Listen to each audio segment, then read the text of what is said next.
श्री साम शिवाय नमः। ओम श्री गणेशाय नमः। श्री शिव महापुराण में रुद्र संहिता युद्ध खंड का 57वां अध्याय शुरू करते हैं। महिषासुर के पुत्र गजासुर की तपस्या तथा ब्रह्मा द्वारा वर प्राप्ति, उन्मत्त गजासुर द्वारा अत्याचार, उसका काशी में आना, देवताओं द्वारा भगवान शिव से उसके वध की प्रार्थना, शिव द्वारा उसका वध और उसकी प्रार्थना से उसका चर्म धारण कर कृतिवासा नाम से विख्यात होना एवं कृतिवासेश्वर लिंग की स्थापना करना। सनत कुमार बोले, हे व्यास जी, शिव जी के उस चरित्र को अत्यंत प्रेम से सुनिए जिस प्रकार महादेव ने दावेंद्र गजासुर को त्रिशूल से मारा।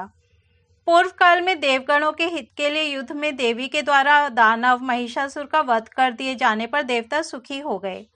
हे मुनीश्वर, देवताओं की प्रार्थना से देवी द्वारा किए गए अपने पिता के वध का स्मरण करके महावीर गजासुर उस वैर का स्मरण कर तप करने हेतु वन में गया और ब्रह्मा जी को उद्देश्य करके प्रीतिपूर्वक कठोर तप करने लगा। मैं काम के वशीभूत स्त्री तथा पुरुषों से अवाध्य हूँ, इस प्रकार मन में विचार कर वह तप में दत्तचित हो गया। वह हिमालय पर्वत की गुफा में भुजाओं को उठाकर आकाश में दृष्टि लगाए हुए पैर के अंगूठे से पृथ्वी को टेककर परम दारूढ़ तप करने लगा। वह उदार बुद्धि वाला महिषासुर पुत्र गजासुर जटाओं के भार की कांति से प्रलय के सूर्य के समान प्रकाशित हो रहा था।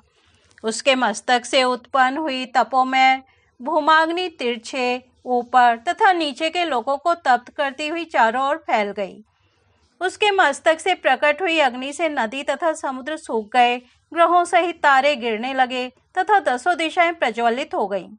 उस अग्नि से तप्त हुए इंद्र सहित संपूर्ण देवता स्वर्गलोक को त्याग कर ब्रह्मलोक को गए और ब्रह्मा जी से बोले कि पृथ्वी चलायमान हो रही है। देवगण बोले, हे विधे, गजासुर के तप से हम लोग संतप्त तथा व्याकुल हैं और स्वर्ग में स्थित रहने में समर्थ नहीं हैं, इसलिए आपकी शरण में आए हैं। हे ब्राह्मण, आप कृपा कर अन्य लोगों को जीवित रखने के लिए उस दैत्य को शांत कीजिए, अन्यथा सभी लोग नष्ट हो जाएंगे। हम लोग सत्य सत्य कह रहे हैं। इस प्रकार इंद्र आदि देवों तथा भृगु दक्ष आदि से प्रार्थित हुए ब्रह्मा जी उस दैत्येंद्र के आश्रम पर गए। आकाश में मेघों से ढके हुए सूर्य के समान लोगों को तपाते हुए उसको देखकर विस्मित हो ब्रह्मा जी ने हंसते हुए कहा।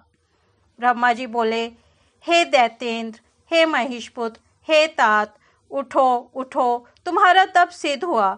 मैं तुम्हें वर देने के लिए आया हूँ। अपनी इच्छा के अनुकूल वर मांगो।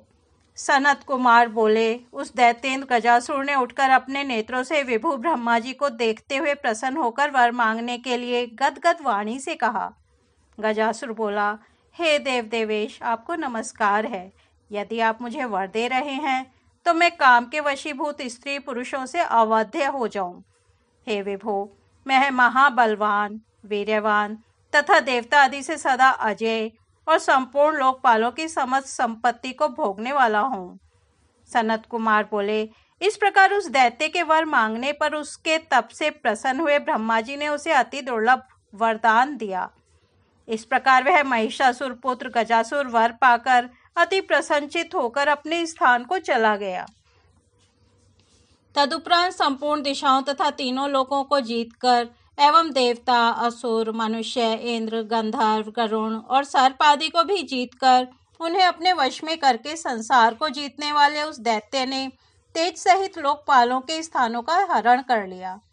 देवोद्यान की शोभा से युक्त साक्षात विश्वकर्मा द्वारा निर्मित किए गए स्वर्ग स्थित महेंद्र गृह में वह निवास करने लगा। महाबली, महामना तथा लोगों को जीतने वाला और कठोर शासन वाला वह दैत्य पीड़ित हुए देवताओं से अपने दोनों चरणों में प्रणाम कराते हुए महेंद्र के उस घर में विहार करने लगा।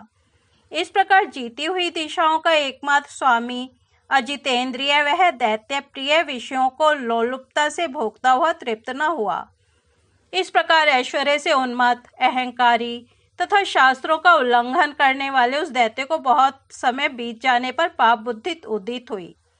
देवगणों को पीड़ा देने वाला महिषासुर का वह पुत्र पृथ्वी पर श्रेष्ठ ब्राह्मणों तथा तपस्वियों को अत्यधिक कलेश देने लगा। वह दुष्ट बुद्धि दैत्य पहले के वैर भाव का स्मरण करता हुआ देवताओं तथा सभी प्रमथों को और विशेषकर धर्मात्माओं को अति कष्ट देने लगा। हे तात, एक समय वह महाबली दैत्य गजासुर शिवजी की राजधानी काशी को गया। हे मुने, उस समय दैत्येंद्र के आने पर आनंद वन में निवास करने वालों का रक्षा करो इस प्रकार का महाशब्द होने लगा। जिस समय अपने वीर्य और मत से उन्मत्त हुआ महिषासुर का पुत्र समीप प्रमथों को पीड़ित करता हुआ नगरी में आया, उसी समय गजासुर से पराजित हुए इंद्रादि सब देवता शिवजी की शरण में गए और आदर से प्रणाम कर उनकी स्तुति करने लगे। उन्होंने काशी में उस दैत्य के आगमन तथा विशेषकर वहां रहने वाले शिव भक्तों का अति दुख भी निवेदन किया। देवगण बोले, हे देवदेव, हे महादेव, आपकी नगरी में आया हुआ दैत्य गजासुर आपके भक्तजनों को कष्ट दे रहा है, अतः हे कृपानिधि आप उसका वध करें। वह भूमि पर जहाँ जहाँ चरण रखता है वहाँ उसके भार से अचल पृथ्वी भी चलायमान हो जाती है। उसकी जंघा के वेग से डालियों सहित वृक्ष गिरने लगते हैं। उसके भुजदंड के आघात से शीघ्रों सहित पर्वत चूर्ण हो जाते हैं। उसके मुकुट के संघर्ष से मेघ आकाश का त्याग करते हैं और उसके बालों के संपर्क से उत्पन्न हुए नीलेपन को वे अब तक भी नहीं छोड़ते।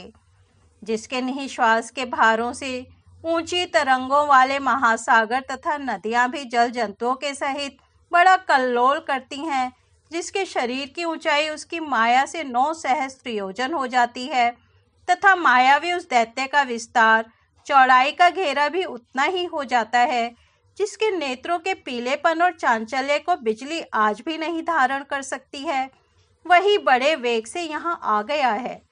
वह असहाय दैत्य जिस दिशा में जाता है, काम से जीते हुए स्त्री पुरुषों से मैं अवध्य हूँ, इस प्रकार वहाँ कहता है।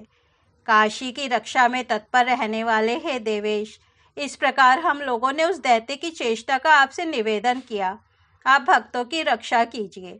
सनत कुमार बोले, देवताओं द्वारा इस प्रकार प्रार्थना किए जाने पर भक्तों की रक्षा में तत्पर वे शिवजी उसके वध की कामना से बड़ी शीघ्रता से वहां आए। त्रिशूल हाथ में धारण किए हुए उन भक्तवत्सल शिवजी को गरजते हुए आया देखकर गजासुर गरजने लगा। तब वीर गर्जन करते हुए उन दोनों का अनेक अस्त्रों तथा शस्त्रों के प्रहार से दारुण तथा अद्भुत युद्ध हुआ।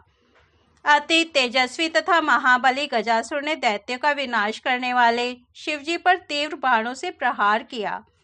हे मुने, उस समय भयंकर शरीर वाले शिवजी ने अपने अति दारुण बाणों से अपने समीप न पहुंचे हुए उसके बाणों को शीघ्र ही खंड खंड कर दिया। तब हाथ में खड्ग लेकर, अब तुम मेरे द्वारा मारे गए, इस प्रकार ऊंचे स्वर से गर्जन कर क्रोधित होकर